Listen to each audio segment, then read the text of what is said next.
Hi, hello. Subscribe lang kayo dito. Mag-iingat kayo. Lahat ng viewers ng Rochelle Anting vlog, please do subscribe and thank you for all your support. Toits, yeah, no? Ingat. I need each and every one of you. But I'm happy to introduce, at least, ito pag sinabi ko, ito pawang katotohanan. Totoo bang magaling na senador to? Kilala nyo magaling?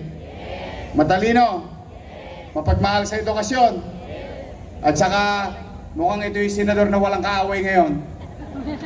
Uso ngayon yun. Totoo po yun. Ako talaga, kayo bagay, kayo na rin naman ang makapagsasabi kung saan ko pinoposisyon ng Maynila. Basta sa Maynila, wala na yan. We move on with our lives.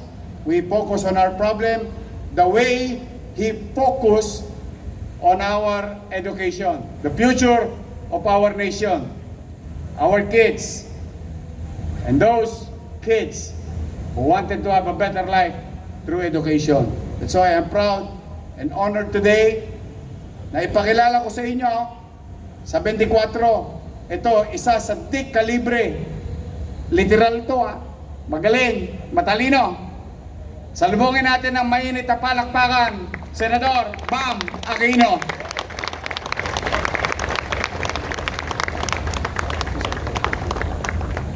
Magandang umaga po sa ating lahat. Good morning! Good morning! Unang-una po, nais ko pong batiin ang ating minamahal na ama ng napakagaling at napakaganda na lungsod ng Maynila. Palakpakan po natin Mayor Francisco Isko Moreno Dumagoso. Palakpakan po natin ang ating butihing Vice Mayor Chi Atienza. Actually po, Vice, yung kaibigan ko po si Tito Lito talaga, no? But I'm happy to see Vice Mayor Chi. Lagi ko po siyang kausap sa telepono kapag eleksyon. Kami po yung nag-uusap-usap lagi. Palakpakan po natin, syempre po, ang ating Chief of Staff, my fellow Chairperson ng National Youth Commission, Chief of Staff Cesar Chavez. Of course, Secretary Letlet Zarcal, yung ating City Councilors, magandang umaga po. Our department heads at yung buong pamilya ng Manila City Hall, magandang umaga po sa ating lahat. Good morning po. Unang-una po, napakaganda po ng introduction sa atin ni Yorme. Matagal na po kaming magkakilala, actually, ni Yorme. Sa totoo lang po, 2 taon po yung kanyang lamang sa akin, tsaka mga 10 paligo. Si Yorme po, isang mabuting kaibigan. Nung unang beses pa ako tumakbo, way back in 2013, nung 2019, di po tayo pinagpala nung panahong yon, pero si Yorme po tumulong at kayong 2025, tumulong po muli. Maraming salamat, Yorme at buong Manila City Hall. Alam niyo po mga kasama, nung mga huling beses po kami nakita ni Yorme nung kampanya, nung eleksyon. Sa totoo lang po, medyo long shot po tayo, medyo malayo po talaga. At nung panahong nakausap po namin si Yorme, humingi po ng tulong, sabi po niya, tutulong po sila. Hindi ko po alam kung polite lang siya sa amin, no? Kasi sa totoo lang po, napakalayo po namin nung panahong yon. In 2024, 1 year before election day, ano po kami noon? 24 to 32 sa survey, no? Ang layo po talaga. Pero kinayod po namin yon, hiniling po namin yung tulong ng ating mga kabataan, ng tulong po ninyo, at ng huli, nag-number 2 po tayo sa buong Pilipinas, at dito po sa Manila, nag-top po tayo. Kaya mula po sa aking puso, maraming salamat po sa inyong tiwala. At palagay ko po, yung pagiging, number 1 ba ako number 2 dito?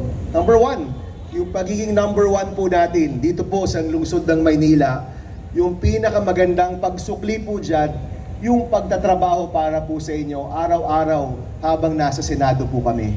Yung pagbigay pansin sa mga bagay na alam mo naming mahalaga sa inyo, mahalaga sa mga constituents po ng Manila, mahalaga po sa mga kabataan ng Maynila. Yun po yung aming pagsukli sa inyong tiwala.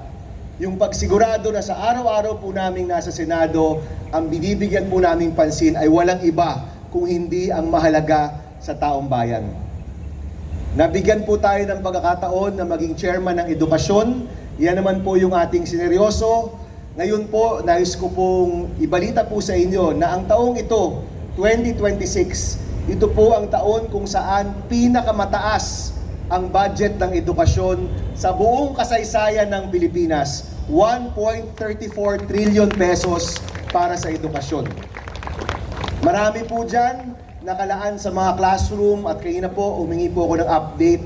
Tama ba? 600 classrooms ang maibibigay dito po sa lungsod ng Maynila.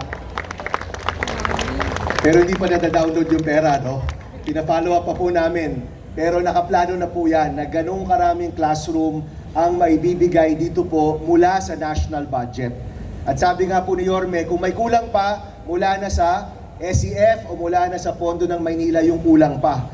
Pero ito pong napakalaking pondong ito po'y mapupunta sa mga kabataan ng Maynila para hindi na po nagsisiksikan, hindi na po hirap na hirap, meron pong pagkakataon at paraan na makapag-aral, matuto at maging mabubuting mamamayan. Hindi lang po yan, pati rin po yung feeding program, nalagyan rin po natin ng malaking pondo. Baka hindi ho alam ng konseho, pero doon po sa special provisions ng GAA, nakalagay po doon, pwede mag-MOA ang isang syudad o munisipalidad sa DepEd at kunin yung prorated budget for feeding para kayo na po yung magpapatupad ng feeding program. Alam ko po, meron na kayong feeding program. Kung nais po ng lungsod na yung buong feeding program kayo na po yung gumawa, pwede rin pong kunin yung budget na yon. Sa gayon po, yung pagtayo ng classroom, pagkaroon ng feeding program, mas nabibigyan ng pondo ang mga syudad at munisipalidad na alam naman nating siyang frontliner talaga pagdating sa edukasyon. Kaya nga po, Mayor, di ba, kapag may problema, sila po yung unang-una. Kayo po ang unang-unang napupuntahan. Kayo po, alam na alam ninyo, hanggang sa eskwelahan, hanggang sa dami ng estudyante, ilan doon yung gutom, ilan doon yung nangangailangan ng tulong sa classroom, ilan doon yung nangangailangan ng tulong para makapagbasa at makapag-mathematics, no? So, ito pong realidad na yan po yung nire-recognize po namin para yung mga pondo na yan ay maibaba at maibigay po sa mga frontliners natin, sa mga syudad at munisipalidad. At sabi ko nga po, pagpasok po namin sa Senado, ang classroom gap sa buong Pilipinas, napakalaki. 166,000 classrooms ang kulang po natin. At kung isang ahensya lang po ang magbubuo po niyan, tila imposible. Kailangan po yung ibayanihan. Kailangan po sabay-sabay tayo magtutulungan. Kaya kami po, sinulong po namin yung Classroom Acceleration Program na kung saan po yung pondo ng pagtayo ng classroom ay ipapadaan sa mga lungsod at munisipalidad para sa gayon po sabay-sabay tayong gagawa at sabay-sabay po tayong magbe-build para sabay-sabay rin dating maaagapan ang kakulangan ng classroom sa ating bansa. Sa gayon po, yung tulungan ng national at ng lokal, yung tulungan ng Senado at ng Manila City at iba pang mga city at municipality, yan po yung paraan para maibsan po natin yung mga problemang meron po tayo ngayon. Hindi po kaya yan ng isang syudad na mag-isa, hindi po yan kaya ng national na wala pong kasama, kailangan po yung tulungan na yan. At doon po sa Senado, makakaasa po kayo na ang kakampi po ninyo, si Yorme naman po, maraming kakampi po doon. Pero ang isang kakampi nyo po doon, ang inyong pong lingkod, si Senator Bam Aquino. Kapag lagi po kami nakikipagkwentuhan po nila Yorme, sabi nga niya, yung mga systems kailangan ayusin, yung mga serbisyo kailangan paigtingin. Talagang back to basics po talaga. Pagdating po sa edukasyon, back to basics rin po tayo. Kung wala pong silid-aralan yung mga bata, paano po matututo? Kung gutom, Yorme, paano matututo? Kung walang libro, paano matututo? Kung walang access to internet, paano po matututo? Yung mga guro po natin, overworked, kailangan po ng tulong. Yung mga magulang po, ang rami-rami na pong inaatupag, pero ang rami ring inaasa po sa kanila, kailangan rin nila ng tulong. Ito po yung kailangan nating balikan, no? Kailangan tayo bumalik po sa mga pinakasimpleng mga bagay. Back to basics approach po, pagdating sa edukasyon, pagdating sa pabahay, pagdating po sa agrikultura. Back to basics po tayo. Simplihan natin yung mga solusyon. Huwag po masyadong komplikado. Dahil itong mga simple, alam naman ho natin ito yung pundasyon. Na kung walang pundasyon, hindi po tayo makakaangat. Kaya pagdating po sa education, marami hong mga concern, napakaraming problema, pero pagdating po sa amin, sabi ko, simplihan natin. May silid-aralan, may pagkain, may libro. Tama po, Mayor, no? Simplihan lang natin. Yung pera, umaabot talaga. Hindi kung saan-saan napupunta. Yung perang napakalaking yan, 1.34 trillion, siguraduhin natin mapunta talaga sa kabataan. Mapunta talaga sa mga eskwelahan. Napakasimple lang po. At sa gayon po, kung ganyan po tayo, taon, makikita po natin yung mga pagbabagong nais po natin. And I think, in that way, magkaparehas po kami ng pananaw ng inyong pong leadership at si Yorme. Back to basics tayo. Magsimula tayo muli. Let's start again. Sabi po niya, move on. Ako po ang sinasabi ko lagi, kailangan magsimula muli. Let's begin again. Yung mga away, isang tabi, mag-focus tayo sa taong bayan. Ang bigyan pansin natin ay yung pangangailangan ng taong bayan. Alam naman po natin, hirap na hirap yung taong bayan ngayon. Sa taas ng presyo ng bilihin, sa taas ng presyo ng diesel at gasolina, alam naman po nating napakaraming nahihirapan. Ang hinahanap po nila, ang kailangan po nila, yung pagtutok natin. Sa English po, responsive, no? Responsive governance. Inisip ko nga, ano ba yung Tagalog ng responsive, no? Ang pinakamalapit po na maisip ko, maatupag. No? Maatupag na pamamahala. Kapag may problema, nandyan yung gobyerno, hindi humahad lang, kung hindi nagpapaangat. Maatupag, inaatupag natin ang mga problema ng taong bayan at hindi tayo tumitigil hanggang yung mga problemang yan, isa-isahin po nating mawala at isa-isahin po nating mabago. Yan po yung nais naming makita at dyan po alam ko, magkasama po ang aming opisina at ang City of Manila. Bilang panghuli, alam ko naman po lahat tayo dito ay tumitingin po sa mga internet. Mukhang may pasabog po ata mamaya sa Senado. Yan po yung chismis. At posible nga po na ito na rin yung aking panghuling araw bilang chairman ng edukasyon.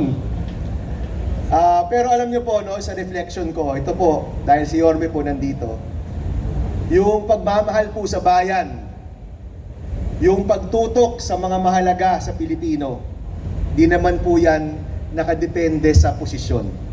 Hindi po yan nakadepende sa chairmanship. Hindi po yan nakadepende kung nanalo ka o natalo ka. Nakadepende po yan sa puso nating lahat, sa ating paghahangad na makatulong sa ating bansa. Kaya kung itong first year po natin bilang chairman ng edukasyon, naisulong po natin ang pinakamataas na budget ng edukasyon, ang pinakamalaking pagpondo ng classroom sa ating bansa, ang pinakamataas na pagpondo ng feeding program sa mga kabataan natin, at napakarami pang mga reforma. Kung ito nga po ang huling araw natin sa pagiging chairman ng edukasyon, ang gagawin naman po natin ngayon, babantayan natin yung pondong yan, sisiguraduhin natin na yung bawat classroom na kalaan, mabubuo talaga sa tamang paraan at sa tamang presyo, at sisiguraduhin po natin ang lahat ng tulong na yan para sa ating kabataan, aabot nga po sa mga kabataang nangangailangan. Muli po, maraming salamat sa inyong lahat. Salamat po sa inyong tiwala noong nakaraang eleksyon. Salamat po, Yorme, at salamat po sa ating patuloy na samahan, sa ating patuloy na tulungan, sa ating pong patuloy na pagtatrabaho para sa ating minamahal na bansa. Maraming salamat po at magandang umaga sa inyong lahat.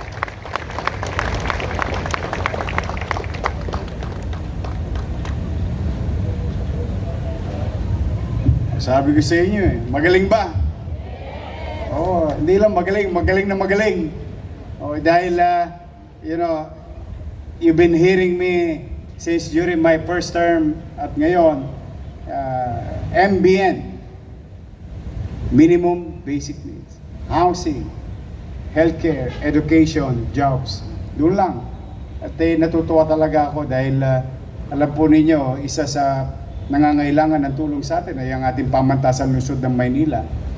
Si Senator Bam Aquino po ay isa sa mga ponente, pangunahing individual na nakikipaglaban upang madagdagan ng tulong yung ating mga scholar ng bayan dito sa lungsod ng Maynila. At totoo po yung sinabi niya. Sa panahon ngayon, isang tabi yung hindi pagkakaunawaan ng mga politiko. Ang kailangan kalaban ng mga politiko ngayon ay yung kahirapan ng tao. Ayun, nakikita natin kay Senator Bam Aquino. For so many times, nanonood naman po ako ng live hearing ng Senado. Tingin ko, yun po ang mga kailangan ng taong bayan ngayon. Ay yung ibalik yung pagtitiwala ng tao sa kanyang halal ng bayan ng paglilingkod. Immaterial of colors. No? Dyan po, unti-unti, siguro, darating ang oras, liliwanag din ang kaisipan, damdamin, at pananaw. Lalawak din. At sana yun ang ma-achieve natin pagdating ng araw. Ang kailangan po natin ay talagang makahanap ng mga taong ipangunguna yung katatayuan ng kanyang mamamayan. So we are honored here today. Thank you very much, Senator Bam Aquino. At totoo po yung sinabi niyang may dagdag tayong classroom. Nag-aantay na lang tayo ng tsape. Pero nandiyan na po. Nasa pintuan na. At through the effort also, I would like to give it also to Senator, now is DepEd Secretary, Senator Sani Angara. So muli, mainit na ang panahon, uminom ka na maraming tubig, mag-ingat kayo, stay healthy, stay safe. I need each and every one of you, wholeheartedly. God knows, kailangan ko kayo. Maglingkod tayo ng maayos, tapat, and go beyond, extra mile. Sabi nga, para sa ikabubuti ng ating mamamayan sa lungsod at ng mga taong dumadako sa lungsod ng Maynila. Magandang umaga sa inyong lahat at pagpalain nawa kayo ng buong may kapal. Manila! God first. Thank you.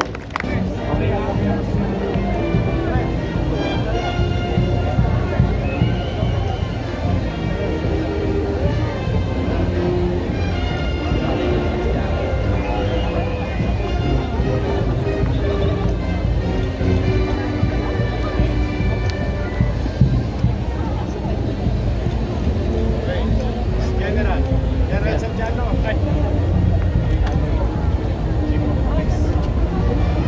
Senator pa.